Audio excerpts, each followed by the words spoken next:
French వాళ్ళు, Dutch వాళ్ళు ఒకప్పుడు మన దేశాన్ని పరిపాలించిన వాళ్ళు, బ్రిటిష్ వాళ్ళు. డచ్ అంటే నెదర్లాండ్స్. ఇప్పుడు ఆ నెదర్లాండ్స్లో మన దేశానికి వలస వచ్చి ఇక్కడ దందా చేసినటువంటి ఆ దరిద్రులు ఇప్పుడు వాళ్ళ దేశంలోనే వలస వాళ్ళు వచ్చి ఇప్పుడు వాళ్ళనే దెబ్బ కొడుతున్నారు.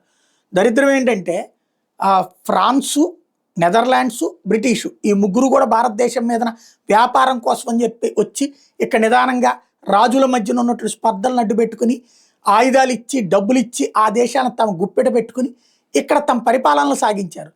ఆ సందర్భంలో ఇక్కడ ప్రజల మీద దాష్టీకాలు చేశారు. వలస వచ్చి ఇక్కడ ఉన్నటువంటి ప్రభుత్వాలను నాశనం చేశారు. ఇప్పుడు ధర్మం అనేటటువంటిది ఏనాటికైనా సరే ఇలాంటి పాపాత్మలు వెంటాడుతుందని ఇవాళ రోజున అదే దేశాలు వలస వాళ్ళతో బాధపడుతున్నాయి. ఆ ప్రజలు వలస వాళ్ళతో చచ్చిపోతున్నారు. ఆ ప్రజలు వలస వాళ్ళతో అత్యాచారాలకు గురవుతున్నారు. ఆ ప్రజలు వలస వాళ్ళతో తిప్పలు పడుతున్నారు. ఇప్పుడు తాజాగా డచ్ ప్రభుత్వంలో కుప్పకూలింది. ఎందుకంటే వలసవాదుల్ని రానియాలని ఒకళ్ళు, వద్దని ఒకళ్ళు, కూటమిలో ఉన్నటువంటి వాళ్ళల్లో వచ్చినటువంటి స్పర్ధల కారణంగా ప్రభుత్వం కుప్పకూలింది.